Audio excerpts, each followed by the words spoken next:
بسم الله الرحمن الرحيم الحمد لله رب العالمين والصلاة والسلام على أشرف الأنبياء سيد المرسلين نبينا محمد وعلى آله وصحبه أجمعين أما بعد. This is a case study or a very important issue related to something we've studied in our classes focused on the study of the book Masail al-Jahiliyyah, the aspects of the pre-Islamic period of ignorance called Jahiliyyah.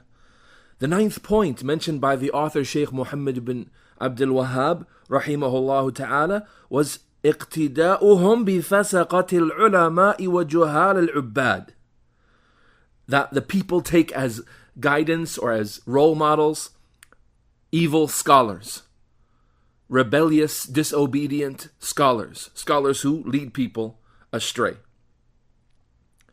And he mentioned the verse from the book of Allah, يا أيها الذين آمنوا إن كثيرا من الأحبار والرهبان ليأكلون أموال الناس بالباطل ويصدون عن سبيل الله. From Surah At-Tawbah, the 34th verse. O you who believe, there are many of the rabbis and monks, meaning Jewish rabbis and Christian monks, that take the people's wealth and devour it in falsehood, and they prevent people from the path of Allah. They keep people as obstacles away from the path of Allah. In explaining this very important issue, our Shaykh Salih al-Fawzan said, and I'm recapping and summarizing the most important and essential information as it relates to our case study that's in front of us.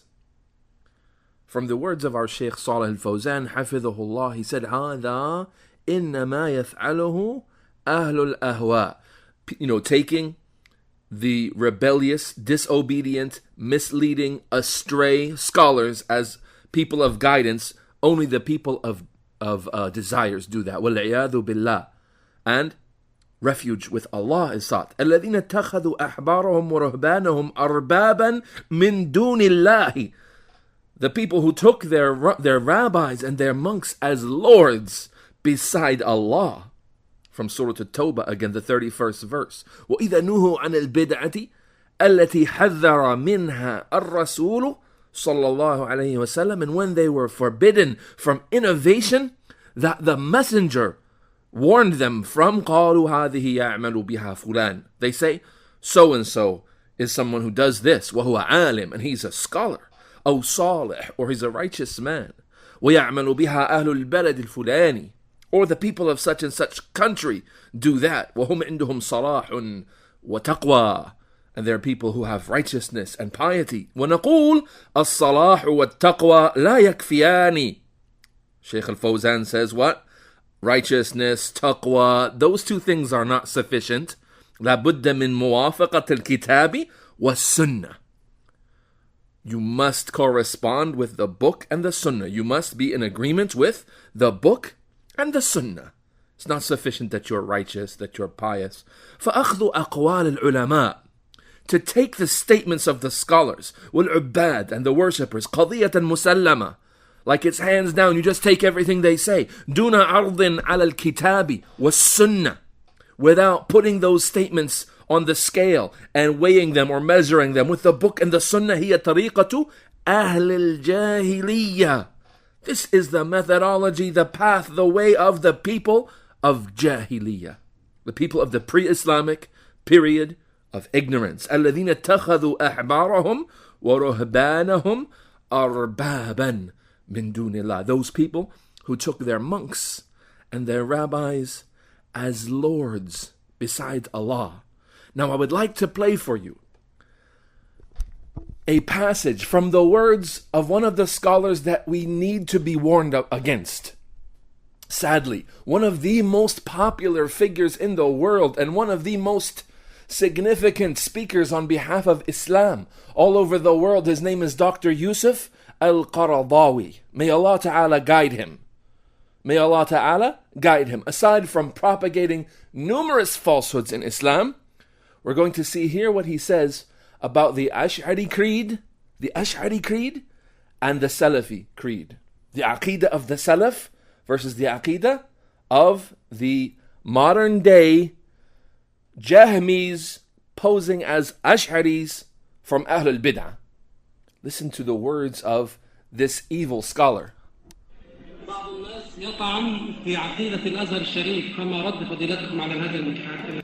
The questioner says some people are speaking against the Aqidah of Al-Azhar, which is the Ash'ari creed, represented in America by Nuh Hamim Keller, by, what's his name?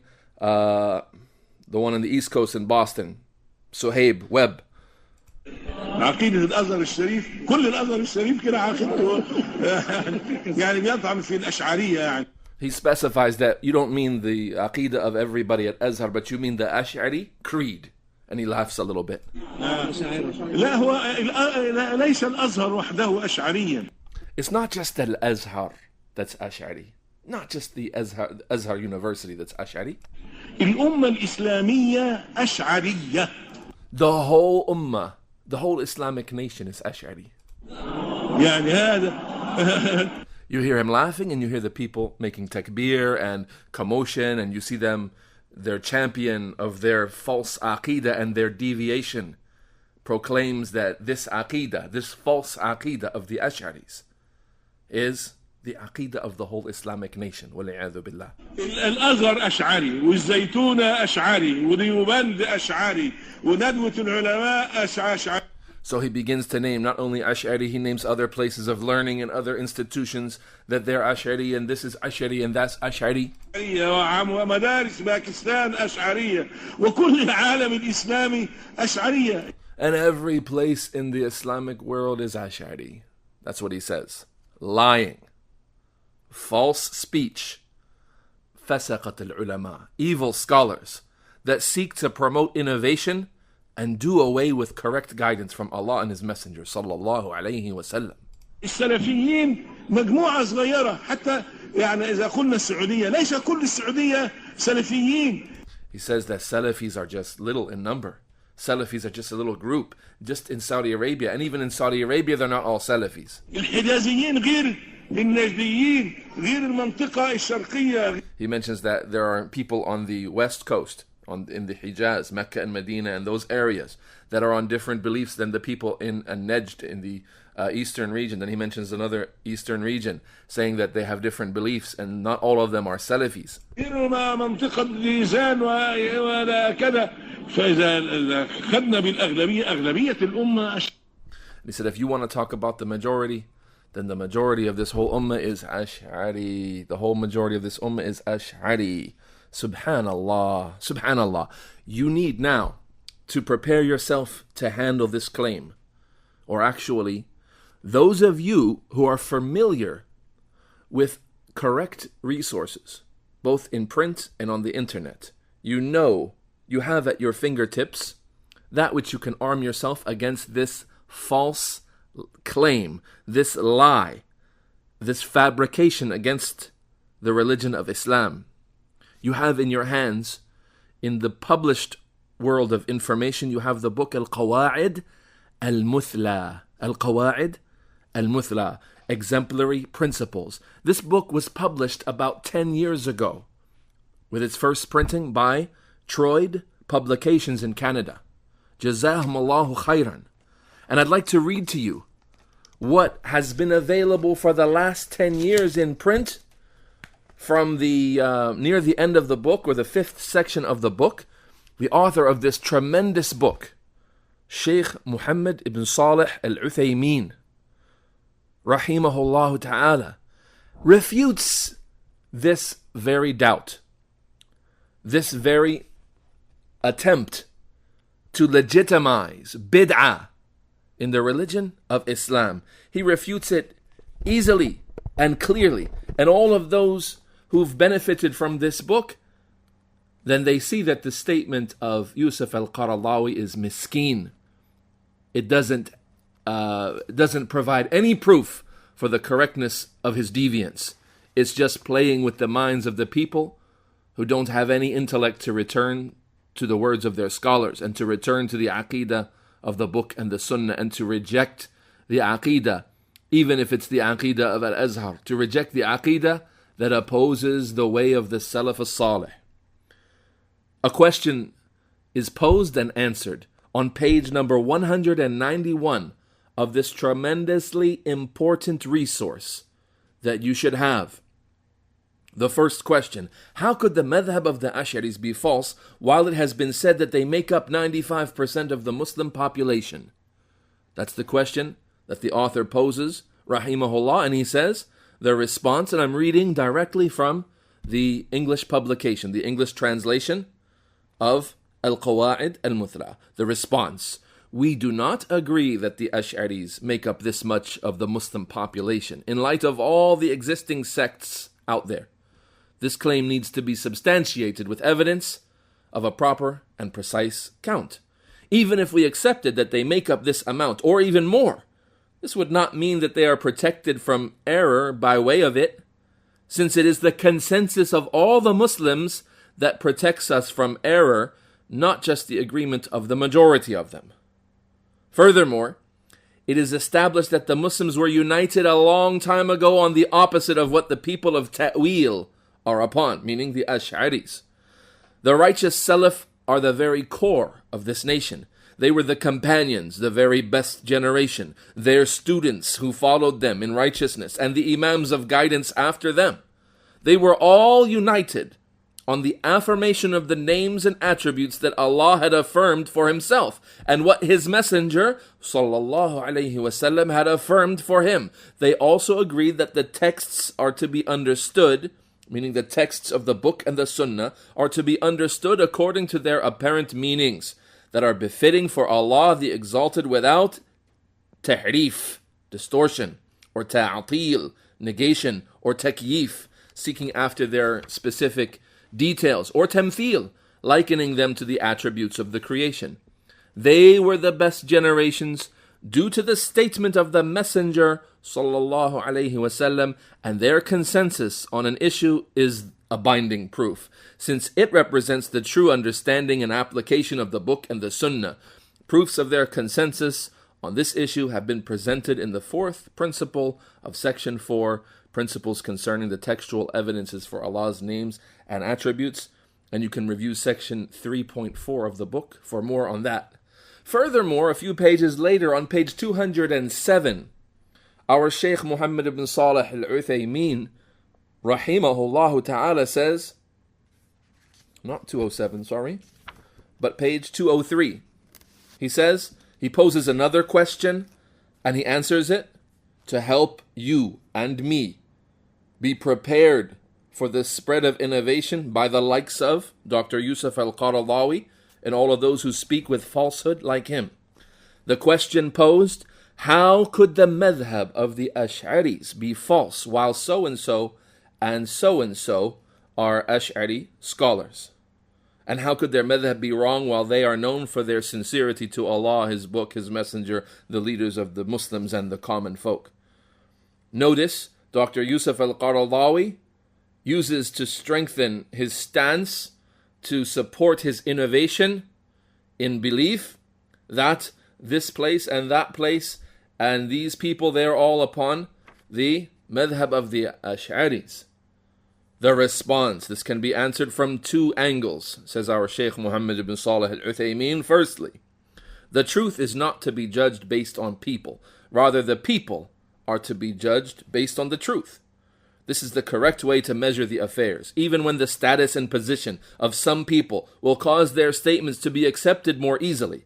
This is similar to how we accept the reports of a reliable person, and how we withhold from accepting an openly disobedient person's reports. However, this is not the rule for each and every affair, as a man is only a human being. He cannot have complete knowledge, nor can he have a firm understanding of all things. Even though he may be a religious man or a person of good character, his lack of knowledge or proper understanding may lead him away from the correct position on some issues, based on the amount of information he is missing or the weakness of his understanding. Or he may have been raised in a place where a certain way or madhab is widespread. Thus he is not able to know about anything else, and believes that his is the correct position. Secondly, if we compare the scholars of the Ash'aris with the scholars who followed the way of the Salaf, then we would find that those upon the way of the Salaf were more outstanding, greater, more rightly guided, and more understanding, more upstanding than those who took the way of the Ash'aris. The Imams of the 4 different madhabs, for example, were not upon the way of the Ash'aris. Then if you were to go back to those who came before the Imams, the Tabi'un, you would not find them upon the way of the Ash'aris either. And if you went beyond that to the time of the companions and the 4 rightly guided caliphs, you would not find even a hint of what the Ash'aris are saying about the names of Allah, the Exalted, and His attributes. Nor would you find any of their other ideas that have caused them to stray from the way of the Salaf. We cannot dispute the fact that some of the scholars who ascribed to the way of the Ash'aris put forth truthful work for Islam and defended the religion, aiding the book of Allah and the Sunnah of His Messenger sallallahu alaihi wasallam by their recording of the narrations and their contributions to the different sciences of Islam, being persistent in bringing benefit to the Muslims and guiding them. However, this does not mean that they were protected from error, or that we must accept their every statement, nor does it prevent us from exposing their mistakes and refuting them, since this clarifies the truth for the people and guides them. Nor can we dispute that some of them had good intentions in the positions they took, and that the truth was not clear to them in those affairs. However, this is not a reason for us to accept their mistakes, simply because they had good intentions in what they said. Rather, their statements must correspond with Allah's legislation.